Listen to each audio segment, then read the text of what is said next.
दोस्तों Samsung note 7 तो आप सभी को पता है, वो जो फोन था दोस्तों 2016 का बेस्ट फोन बन सकता था। लेकिन अनफॉर्चुनेटली दोस्तों जो सारे इश्यूज हुए बैटरी के साथ में, उसके बाद में सैमसंग को दोस्तों पूरी दुनिया से वापस मंगवाना पड़ गया नोट 7 अपनी फैक्ट्रीज में। दोस्तों आज आप वीडियो देखते रहिए और मैं आपसे बात करने वाला हूं कि एग्जैक्टली हुआ क्या था नोट 7 के साथ में, क्योंकि यहां पे दोस्तों सैमसंग ने अपनी तरफ से ऑफिशियल जो स्टेटमेंट्स निकाले हैं वहां पे बताया है दोस्तों कि एग्जैक्टली क्या प्रॉब्लम्स थी और कैसे दोस्तों सैमसंग उनको टैकल करेगा अपने आने वाले डिवाइसेस में। नमस्कार दोस्तों, मेरा नाम है गौरव, आप देख रहे हैं टेक्निकल गुरुजी। चलिए शुरू करते हैं।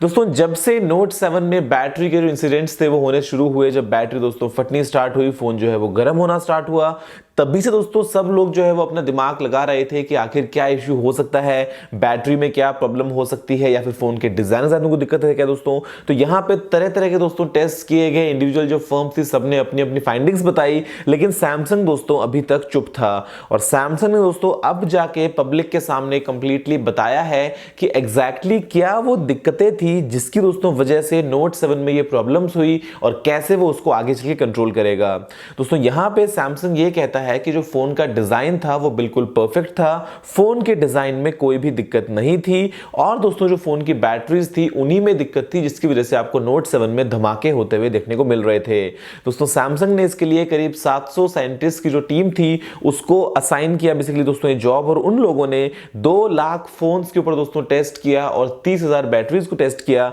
जिसके बाद में इतने लंबे समय के बाद में वो एकदम कंफर्म तरीके से अपनी फाइंडिंग्स दोस्तों जो है वो आप सभी के सामने रख पाए। दोस्तों उन्होंने ये बोला कि सबसे पहले क्या हुआ था कि जो आपको बैटरीज देखने को मिली थी वहां पर दोस्तों ये डिजाइन का डिफेक्ट था कि जो बैटरी का दोस्तों पाउच था वो सफिशिएंट नहीं था कि वो अंदर से पूरी स्पेस प्रोवाइड कर सके, और दोस्तों इसीलिए जो कॉर्नर्स में इलेक्ट्रोड्स थे राइट कॉर्नर में वो भी दोस्तों बेंड हो रहे थे, और उनकी बेंडिंग की वजह से अलग अलग जो इश्यूज थे वो सामने आ सकते थे वहां पर दोस्तों, चाहे वो टच होकर शॉर्ट हो रहे हो, चाहे दोस्तों वहां पे ब्रेक हो रहे हो, और इसी की वजह से आपको नोट 7 में जो पहला दोस्तों जो लॉट था वहां पे सभी तरह की फटने की जो प्रॉब्लम्स थी वो सामने आ रही थी। दोस्तों इसके अलावा हुआ क्या बाद में कि जब रिप्लेसमेंट आया तो वो बहुत ही जल्दबाजी में आया, और उस टाइम पे दोस्तों जो दूसरा बैटरी सप्लायर था वहां पे दोस्तों आपको देखने को मिला एक मैन्युफैक्चरिंग डिफेक्ट, जहां पे दोस्तों आपको जो वेल्ड्स मिलते हैं पॉजिटिव इलेक्ट्रोड पे वो दोस्तों ठीक से नहीं मिले, और ऐसे में थर्मल रनअवेज की वजह से आपको वही फटना और दोस्तों वही जो आपको सारे इश्यूज थे बैटरीज के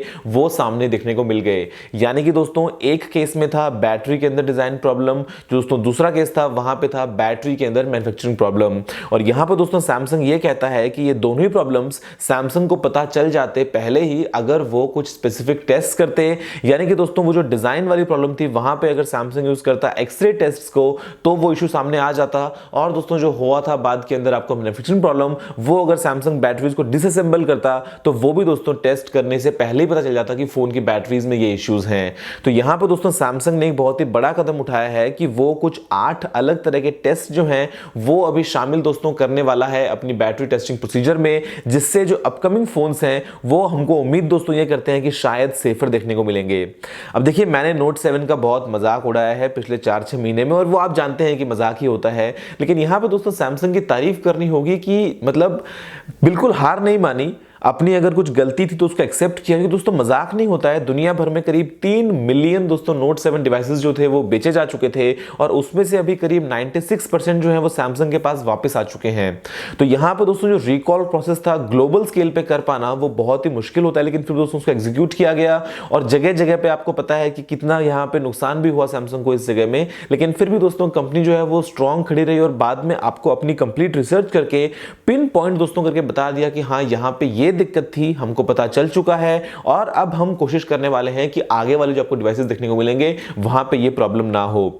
दोस्तों जो बैटरी है वो बहुत ही एक सेंसिटिव चीज होती है, मतलब ये कुछ ऐसी चीज है कि जहां पे अगर कुछ गड़बड़ हो तो आपके पास में गुंजाइश नहीं है, मतलब मौका नहीं है बेसिकली कि आप उसको बाद में ठीक कर पाएंगे। अगर आपके फोन में कैमरा में दिक्कत है फॉर एग्जांपल लेट्स से, तो कैमरा दोस्तों फोन को कुछ नुकसान नहीं पहुंचाएगा ना, कैमरा में दिक्कत है मान लीजिए ऑटो फोकस नहीं कर पा रहे तो वो आप बाद में ठीक करें ना करें वो एक अलग चीज है। लेकिन यहां पे दोस्तों बैटरी कुछ ऐसा है कि अगर फोन फट ही गया, आपके पास में अगर फोन है ही नहीं तो उसके बाद में आपके पास में कुछ मतलब ऑप्शन नहीं बचता है कि आप उसको ठीक कहां से करोगे। तो इसलिए दोस्तों बहुत बड़ा ये इशू था, लेकिन उम्मीद ये करते हैं कि आगे चल के जो आपको मिलेगा सैमसंग गैलेक्सी S8 हो या चाहे वो हो दोस्तों नोट 8, आपको ये बैटरीज की दिक्कत देखने को नहीं मिलेगी, क्योंकि ये बहुत बहुत सालों में दोस्तों पहली बार ऐसा हुआ है कि मास स्केल पे ऐसे कुछ बैटरीज को जो है वो प्रॉब्लम्स जो है वो देखने को मिली हो, और उसके बाद में उनकी वजह से इतने बड़े स्केल पे दोस्तों कुछ डिवाइसेस जो हैं वो आपको ऐसे रिकॉल होते हुए देखने को मिल गए हो। दोस्तों मुझे उम्मीद है कि आप समझे होंगे कि नोट 7 की बैटरीज में क्या इश्यूज थे। सैमसंग ने अपनी पूरी रिसर्च करी है और ऐसे में उम्मीद दोस्तों यही करते हैं कि वो ठीक ही होगी, क्योंकि यहाँ पर दोस्तों न सिर्फ सैमसंग, इसके अलावा 3 अलग अलग इंडिपेंडेंट जो फर्म्स हैं उन्होंने भी इसको एकदम कंफर्म माना है, उन्होंने इसको ठीक माना है कि हाँ सैमसंग ने बिल्कुल ठीक फाइंडिंग्स करी हैं, और उन्होंने उनको एकदम अप्रूव करते हुए बोला है कि हाँ यही दोस्तों सही रिजल्ट्स हैं। तो ऐसे में भरोसा दोस्तों यही रखते हैं सैमसंग के ऊपर कि आगे चल के आपको दिखेंगे अच्छे डिवाइसेस। बाकी तो कुछ भी हो सकता है, अभी दोस्तों कह पाना मुश्किल है कि इसका रूट कॉज भी कहां से आया। लाइक वो जो डिजाइन की प्रॉब्लम थी वो कैसे आई, मतलब इतनी बड़ी दोस्तों कोई कंपनी है जो बैटरीज को सप्लाई कर रही है, तो उसने क्या उस चीज का ध्यान नहीं रखा। ऐसे दोस्तों दूसरे केसेस में आपको वो जो मैन्युफैक्चरिंग का डिफेक्ट था वो कैसे देखने को मिला, इसके पीछे कोई कॉन्स्पिरेसी थी, कोई जो कॉम्पिटिशन था, क्योंकि पता था कि जो नोट 7 है वो 2016 का बेस्ट फोन बनने वाला है बिना किसी डाउट के। तो यहां पर दोस्तों शायद कोई कॉम्पिटिशन की तरफ से कॉन्स्पिरेसी हो, या जो भी इंटरनल बातें हैं उसके बारे में अभी हम तक कुछ भी नहीं पता है, लेकिन सिर्फ पता इतना है कि सैमसंग दोस्तों अपनी कंप्लीट रिसर्च के बाद में आपको बता दिया है कि भाई ये जो है वो इश्यूज हैं, और अब आगे चल के हम इनको ठीक कर लेंगे। दोस्तों मुझे उम्मीद है कि आपको ये वीडियो पसंद आया होगा। अगर आपका कोई और सवाल या सुझाव हो तो आप दोस्तों नीचे कमेंट करना मत भूलिएगा। अगर आपने इस वीडियो को अभी तक लाइक या शेयर नहीं किया है तो लाइक भी दोस्तों कर दीजिए और शेयर भी कर दीजिए, और बताइए कि क्या आप अगले सैमसंग के फोन के लिए वेट कर रहे हैं या नहीं। दोस्तों फिलहाल के लिए इस वीडियो में इतना ही। जय हिंद, वंदे मातरम।